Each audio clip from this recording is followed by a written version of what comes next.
imports is evident at Fig Tree Market in Ngara, Nairobi. Seriously, ukiangalia machungwa saa hii inatoka TZ yote. Haya, vitunguu Tanzania. Karibu kila kitu.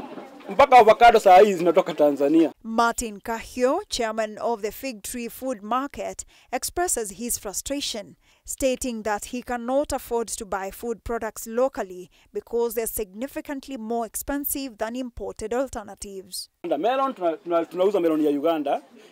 Pineapple tunauza pineapple za Kampala. Kenya saa hii sisi ni watu wa siasa, tumekuwa watu wa siasa peke yake. Hakuna kitu natoka hapa. He highlights that high import costs, particularly for fertilizers, has driven up production expenses, making Kenya increasingly reliant on imports. Hapa Kenya, cost of production iko very high. Hata wanasemanga fertilizer iko chini, lakini ukienda pale kwa mkulima, bado si mambo si vile wanasema. Wanatuambia fertilizer iko na bei ya chini, lakini ukienda uko chini kwa mashamba hakuna hiyo fertilizer. Wanasema iko ya bei ya chini lakini haionekani kwa ground. Rose, a vegetable vendor, echoes Kahio's concerns, sharing her own struggles. Hizi vitunguu zinatokanga nje. Kama hizi miji wapata huku kwetu hakuna, zinatoka huko TZ. Viazi via zinatokana huko. Most of kila vitu mingi huku zinatoka nje. Inakuwa ikitufikia huku inakuwa bei kali. Pineapple ya Kenya kadogo hivi unanunua kitu 120 to 150. Pineapple ya Uganda kubwa imetoka Uganda kama hii. Like this one. This one imetoka all the way from Uganda. Inafika hapa na night seedings. Naona ni kubwa. So watu wao utaprefer kununua gani? Moreover, a growing trade deficit could adversely affect the country's exchange rate. Despite this, a report by Kenya National Bureau of Statistics (KNBS) indicated that Kenya's economy experienced a growth of 4.0% in the third quarter of 2024, compared to a more robust 6.0% growth in the same quarter of 2023. The deceleration in growth is largely attributed to a general decline across most sectors of the economy. In February 2024, President William Ruto said that the country spent over $500 billion to import food in what is partly draining dollar reserves, regretting that Kenya continues to be a net importer of food items that can be farmed or produced locally.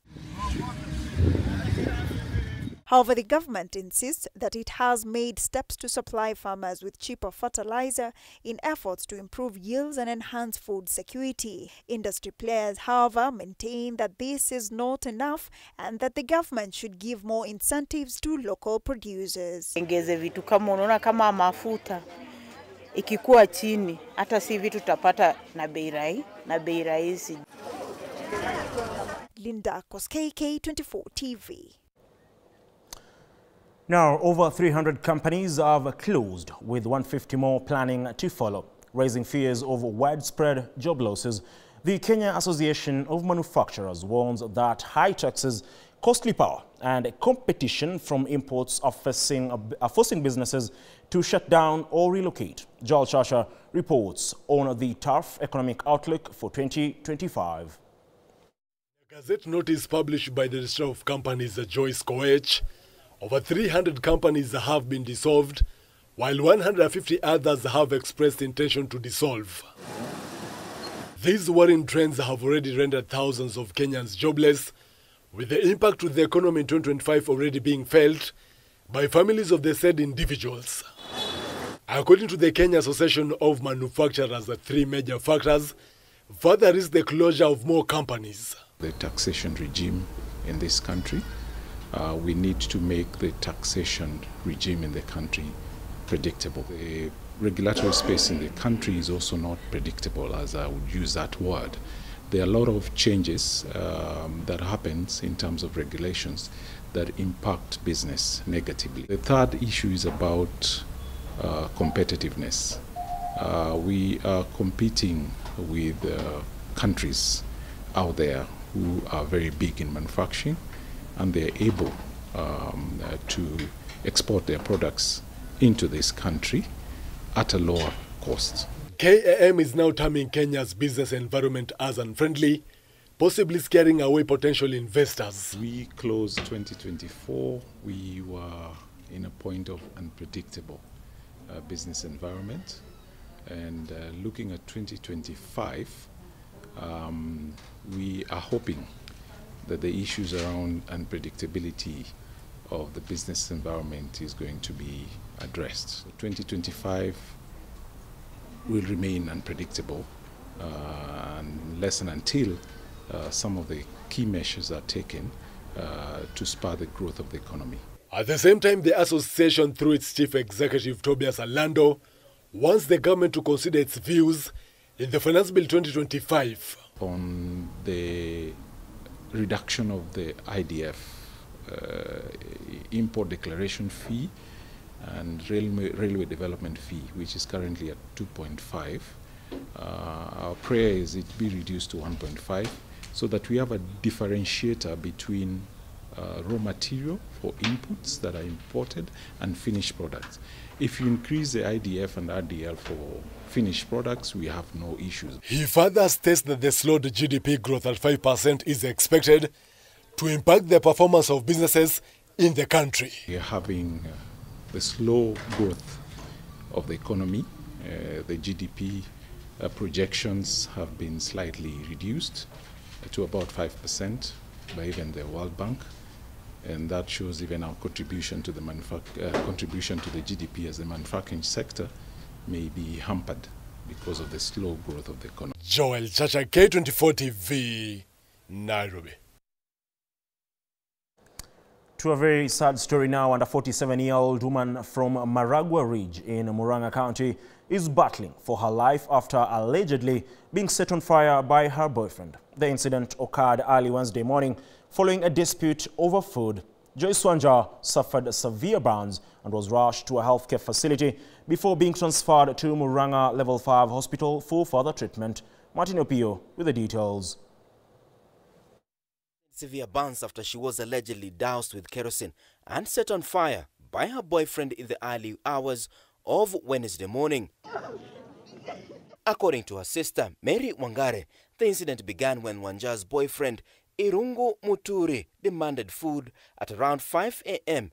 A heated argument ensued, leading to the horrific act. Wangare tearfully narrated how she helped her sister get out of the house through a window as she screamed and called the neighbors for help. Sasa penye alikuja alitisha chakula, dadangu akamwambia hatukupika usiku. Sasa ndio akaanza kusema sasa naye atalipisa kisasi. Ndio akaingia na huko ndani akachukua mafuta. Akakuja akamwagilia dada yangu. Ndio dada yangu akaniambia Wangare huyu amenimwagilia mafuta. Nikamwambia si utoke, kabla akuje kwangu alikuwa amempiga kiberiti na akamwagilia akamtupia hiyo mshare. Akakuja akakalia kwa bedi yangu. Nikamwambia atoke, nikafungua dirisha akaenda kupanda juu, nikamrusha na huko nje ndio tukatoka. Kukibia tukapiga duru, watu wakakuja wakamumwagilia maji. She stated that it was not the first time that Wanja, a mother of 4, and her boyfriend Irungu Muturi had been involved in a domestic dispute. Amechomeka na anakuwa watoto wanne, mmoja ako children's home.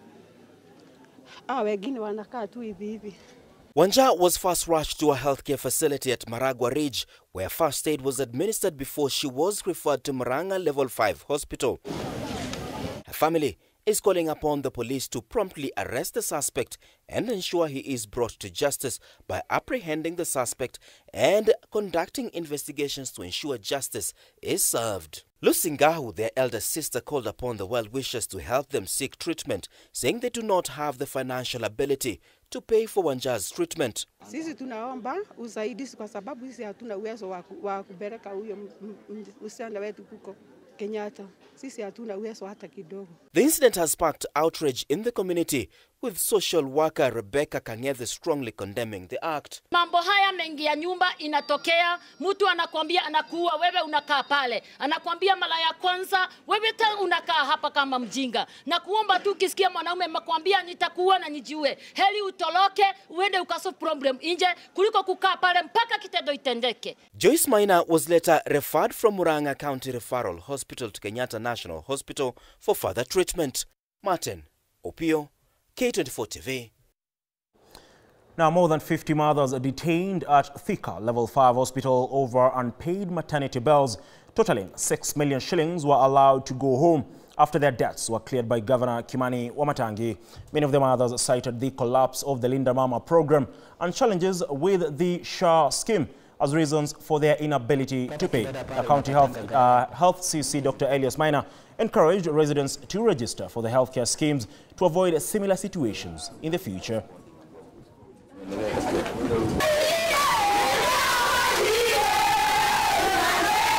Nimekaa hapa kutoka mwezi wa 9 hadi wa leo, bili iliongezeka. Mamangu ana uwezo, alishindwa kulipa. Ni haki. Nashukuru tu, ambia tu kaunti asante. Bili yangu imefika 96,000 na ya mtoto iko 100. Last time the update ilikuwa 100, so mimi singeweza kulipia hiyo bill.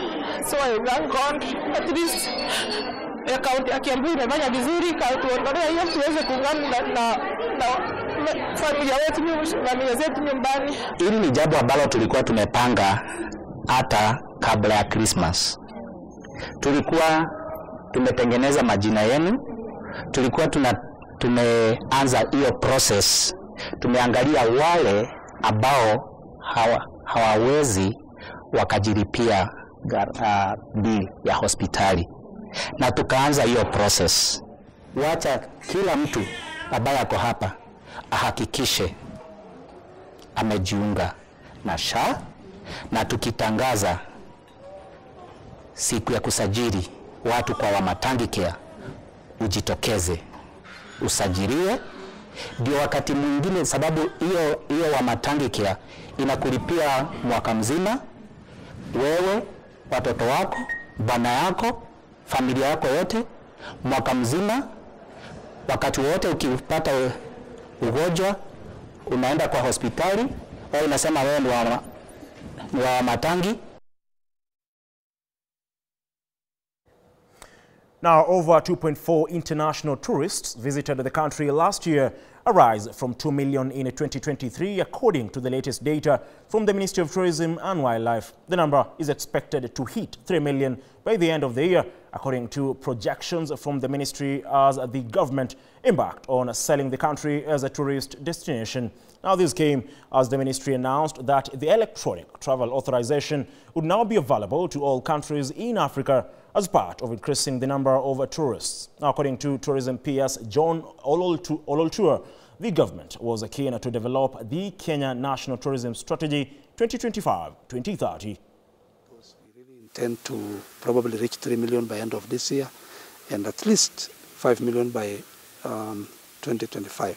Strategy is very critical in bringing up a roadmap on what needs to be done to be able to transform the tourism sector. We want to come up with a roadmap that will guide us through this process. By the end of the meeting on Friday, we'll be very clear what we need to do, and also assign the various responsibilities to various players. Two Matters Mining now and Kenya will collaborate with the International Criminal Police Organization, Interpol, to combat illegal mining that depletes the nation's natural resources. Now, speaking during the inauguration of the Mining Police Unit, CS for Mining, Blue Economy and Maritime Affairs Ali Hassan Joho described illegal mining as a transnational crime. He announced that the government will partner with Interpol to target the international black market, recover minerals mined illegally in Kenya, and prosecute those involved in the illicit trade. Highlighting hotspots, the CS identified Migori, Kakamega, Transmara, Nandi, West Pokot, Taita Taveta and Marsabit as key affected areas. Communities, pay them their rightful dues, involve them in what we call community development committees at the local level, where they're entitled to a 1% gross income that will enable them to be able to decide what really they want to do with their resources. Number 3 is to be able to work closely with county governments. So if you do that, you get a proper license, you pay your royalties, you involve and work closely with the communities.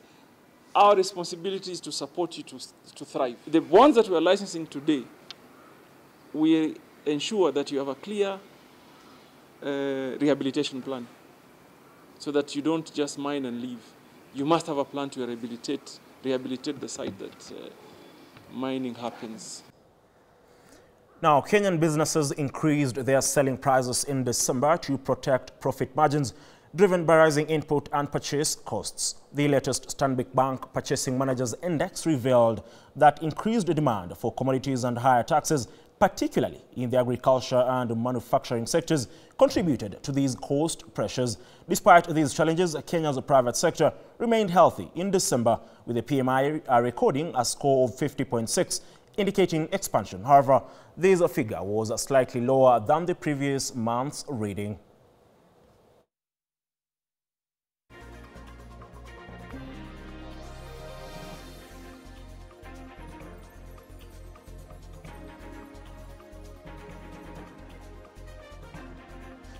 Well, that particular story takes us to a brief breather. I'll be back with what is happening in the world of sports with Chris Migombo.